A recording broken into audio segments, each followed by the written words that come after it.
چابی اس کے ہاتھ میں بری طرح پھڑپھڑا رہی تھی۔ اس نے چابی کو تالے کے سوراخ میں ڈالا اور گھمایا۔ کلک کی آواز سنائی دی اور تالا کھل گیا۔ جو ہی ہیری کا ہاتھ چابی سے ہٹا تو چابی پھڑپھڑاتی ہوئی تالے سے نکلی اور ایک بار پھر ہوا میں اڑنے لگی۔ وہ زخمی محسوس ہو رہی تھی کیونکہ اسے دوبارہ پکڑا جا چکا تھا۔ اس کے نرم و نازک پنکھ مسلے گئے تھے۔ تیار ہو؟ ہیری نے دروازے کے دستے پر اپنا ہاتھ جماتے ہوئے پوچھا۔ دونوں نے اپنا سر ہلایا اور پھر ہیری نے جھٹکے کے ساتھ دروازے کا دستہ کھینچ دیا۔ دروازے کی دوسری طرف گھپ اندھیرا چھایا ہوا تھا، کچھ سجھائی نہیں دے رہا تھا، مگر جو ہی انہوں نے دروازہ پار کیا اور فرش پر قدم رکھا، ایک دم چکا چوند روشنی پھیل گئی۔ وہ ایک کمرہ تھا مگر بے حد عجیب۔ انہوں نے ایسا منظر پہلے کبھی نہیں دیکھا تھا۔ وہ لوگ شطرنج کی بساط کے ایک کنارے پر مہروں کے بالکل پیچھے کھڑے تھے جو سبھی ان سے کئی فٹ اونچے تھے۔ ایسا لگ رہا تھا جیسے انہیں کالے پتھر سے تراش کر بنایا گیا ہو۔ ان کے سامنے کمرے میں کافی فاصلے پر سفید مہروں کی قطار کھڑی دکھائی دے رہی تھی۔ یہ سب منظر دیکھ کر ہیری، رون اور ہرمائنی کانپ کر رہ گئے۔ اونچے سفید مہروں کے سر نہیں تھے۔ اب ہم کیا کریں؟ ہیری گہری سانس لیتے ہوئے بولا۔ یہ صاف ظاہر ہے کہ، رون نے غور کرتے ہوئے کہا، کہ اس کمرے سے باہر جانے کے لیے ہمیں بازی کھیلنا ہی پڑے گا۔ سفید مہروں کے بالکل پیچھے انہیں ایک اور دروازہ دکھائی دے رہا تھا۔ ہم کیسے کھیل سکتے ہیں؟ ہرمائنی کچھ سمجھ نہیں پا رہی تھی۔ جہاں تک میرا خیال ہے ہمیں شطرنج کے مہرے بننا پڑے گا، رون نے بتایا۔ وہ ایک سیاہ گھوڑے کے پاس گیا اور اس نے گھوڑے کو چھونے کے لیے ہاتھ بڑھایا۔ اسی لمحے پتھر میں جان پڑ گئی اور گھوڑے نے ہنہنا کر زمین پر اپنی ٹاپیں ماری۔ گھڑ سوار نے اپنا خود سیدھا کیا اور نیچے جھک کر رون کی طرف دیکھا۔ کیا ہمیں پار جانے کے لیے آپ کے ساتھ شامل ہونا پڑے گا؟ رون نے پوچھا۔ سیاہ گھڑ سوار نے اس بات میں سر ہلایا۔ رون باقی دونوں کی طرف متوجہ ہوا۔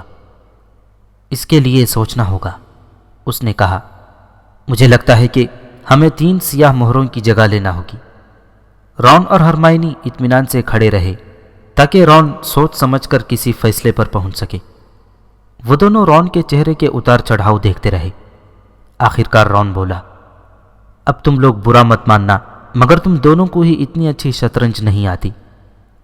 ہم برا نہیں مانیں گے، ہیری نے جلدی سے کہا۔ ہمیں صرف یہ بتاؤ کہ ہمیں کیا کرنا ہے۔ ٹھیک ہے ہیری، تم اس رخ کی جگہ لے لو، اور ہرمائنی تم اس کے پہلو میں اس فیل کی جگہ پر چلی جاؤ۔ رون نے ہاتھ کی انگلی سے اشارہ کیا۔ اور تم؟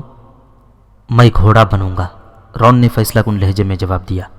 ایسا لگا جیسے شطرنج کے مہرے ان کی باتیں سن سکتے تھے، کیونکہ رون کے فیصلے فوراً بعد سیاہ مہروں میں سے ایک گھوڑے، ایک فیل اور ایک رخ نے اپنا چہرہ موڑا اور بساط سے نیچے اتر گئے۔ وہ ان کے مطلوبہ خانے خالی کر چکے تھے۔ ان خالی خانوں میں ہیری، رون اور ہرمائنی تینوں کھڑے ہو گئے۔ شطرنج میں سفید مہرے ہمیشہ پہلی چال چلتے ہیں، رون نے کہا اور بساط کو دیکھا۔ دیکھو، ایک سفید پیادہ 2 گھر آگے بڑھ آیا تھا۔ رون نے سیاہ مہروں کو ہدایت دینا شروع کر دی۔ مہرے چپ چاپ وہاں چلتے جاتے جہاں وہ انہیں بھیجتا جاتا۔ ہیری کے گھٹنے کانپ رہے تھے۔ اگر انہیں شکست ہو گئی تو پھر کیا ہوگا؟ ہیری، دائیں طرف 4 گھر ترچھے چلو۔ انہیں پہلا اصلی جھٹکا اس وقت لگا جب اس کا دوسرا گھوڑا وزیر کی زد میں آ گیا۔ سفید وزیر آگے بڑھا اور اس نے اسے دونوں ہاتھوں سے پکڑ کر بڑی بری طرح پٹخا اور پھر بساط سے باہر اچھال دیا۔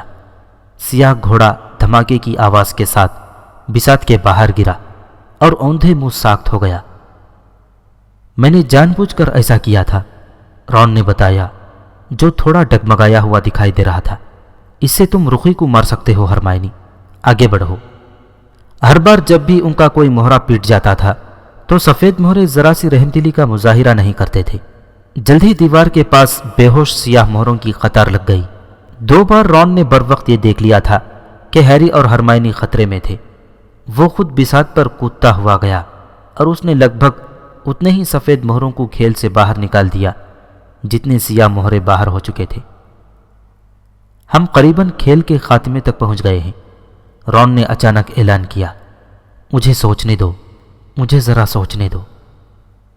سفید وزیر نے اپنا الجھا ہوا چہرہ اس کی طرف موڑا۔ ہاں، رون نے دھیمی آواز میں کہا، یہاں واحد راستہ یہی ہے، مجھے کھیل سے باہر ہونا پڑے گا۔ نہیں، ہیری اور ہرمائنی ایک ساتھ چلائے۔ وہ اسے پٹتے ہوئے نہیں دیکھ سکتے تھے۔ یہ شطرنج ہے، رون نے پلٹ کر مستحکم لہجے میں کہا، کچھ پانے کے لیے کچھ کھونا بھی پڑتا ہے۔ میں ایک قدم آگے بڑھاؤں گا اور وزیر مجھے پیٹ ڈالے گا، اس کے بعد تم بادشاہ کو شہ مات دے سکو گے ہیری۔ مگر ہیری نے کچھ بولنا چاہا۔ تم سنیپ کو روکنا چاہتے ہو یا نہیں؟ رون، دیکھو، اگر تم جلدی نہیں کرو گے تو وہ پتھر پر پہلے قبضہ کر لے گا، رون نے کہا۔ اس کے علاوہ اور کوئی چارہ نہیں تھا۔ تیار؟ رون نے پوچھا۔ اس کا چہرہ زرد ہو رہا تھا مگر امید سے بھرپور تھا۔ میں چلتا ہوں، اور ہاں، ایک بار تم جیت جاؤ تو زیادہ دیر مت لگانا۔ وہ آگے بڑھا اور سفید وزیر کی زد میں کھڑا ہو گیا۔ سفید وزیر نے اس پر جھپٹا مارا۔ اس نے رون کے سر پر اپنے پتھر کے ہاتھ سے اتنا زوردار وار کیا کہ وہ فرش پر لڑک گیا۔ ہرمائنی چیخی مگر وہ اپنے خانے سے باہر نہ نکل پائی۔ سفید وزیر نے رون کو گھما کر ایک طرف پھینک دیا۔ ایسا لگ رہا تھا جیسے وہ بے ہوش ہو گیا ہو۔ کانپتے ہوئے ہیری بائیں طرف 3 گھر آگے بڑھا۔ سفید بادشاہ نے اپنا تاج اتارا اور ہیری کے قدموں میں ڈال دیا۔ وہ جیت گئے تھے۔ شطرنج کے مہرے سر جھکاتے ہوئے الگ ہٹ گئے۔ آگے جانے والے دروازے کا راستہ اب کھلا تھا۔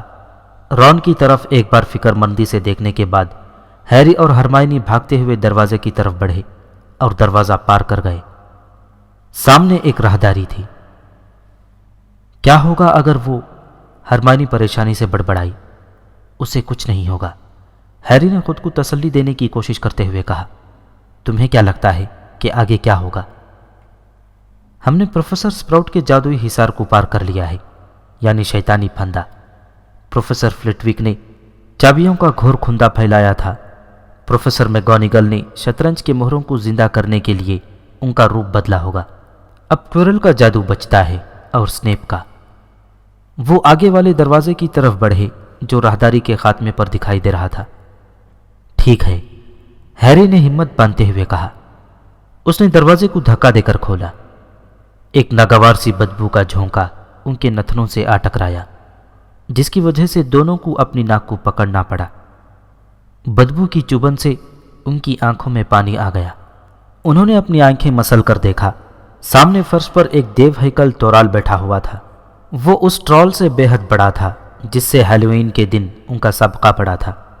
اس ٹرول کے سر پر خون بھر ایک گومڑ چمک رہا تھا اور اس کی آنکھیں بند تھیں۔ مجھے خوشی ہے کہ ہمیں اس سے نہیں لڑنا پڑا، ہیری نے سرکوشی کرتے ہوئے بولا۔ وہ اب محتاط انداز میں اس کے دیو ہیکل جسم کو پھلانگ رہے تھے۔ چلو، مجھ سے تو سانس تک نہیں لیا جا رہا ہے۔ اس نے اگلا دروازہ کھینچ کر کھولا۔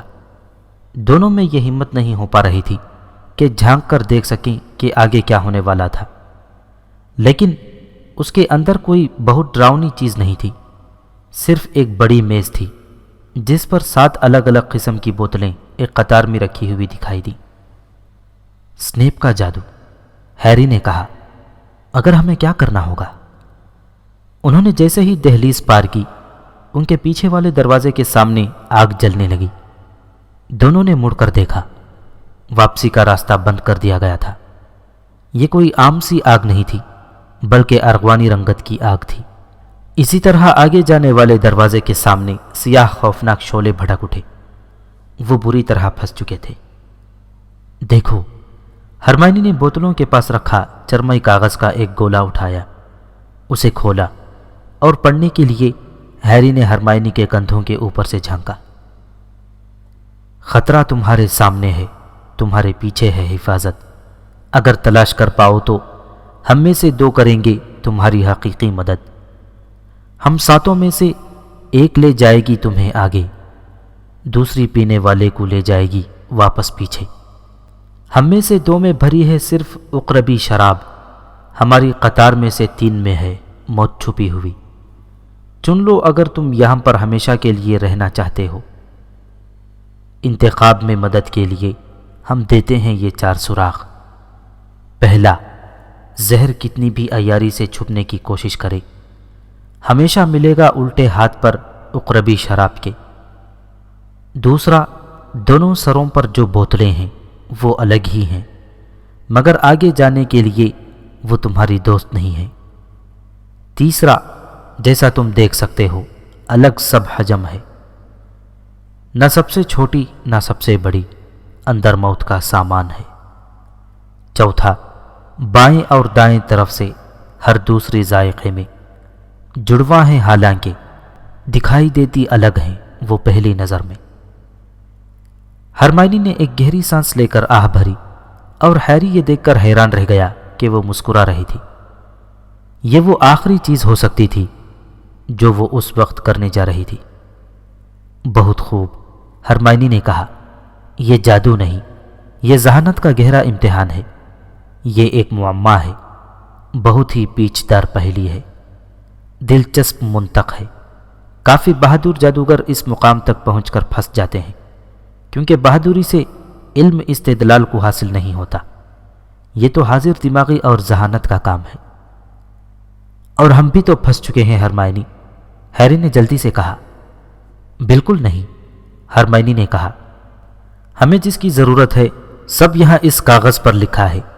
بوتلیں 7 ہیں، 3 میں زہر ہے، 2 میں عقرب گزیدہ شراب، ایک ہمیں سیاہ آگ سے پار بحفاظت لے جائے گی اور ایک ارغوانی آگ کو عبور کرنے میں ہماری مدد کرے گی تاکہ ہم واپس لوٹ سکیں۔ لیکن ہمیں یہ کیسے پتہ چلے گا کہ ہمیں کون سی بوتل پینا ہوگی؟ مجھے 1 منٹ سوچنے دو۔ ہرمائنی نے چرمائی کاغذ کو اپنی نگاہوں کے سامنے پھیلا لیا اور کئی بار اسے پڑھا، پھر وہ بوتلوں کی قطار کے سامنے ادھر ادھر بے چینی میں گھومتی رہی اور ان کی طرف اشارہ کرتے ہوئے بڑبڑاتی رہی۔ آخرکار اس نے تالی بجائی۔ سمجھ میں آ گیا، اس نے تیزی سے کہا، سب سے چھوٹی بوتل ہمیں سیاہ آگ کو عبور کرنے میں مدد دے گی، یعنی پتھر کی طرف لے جائے گی۔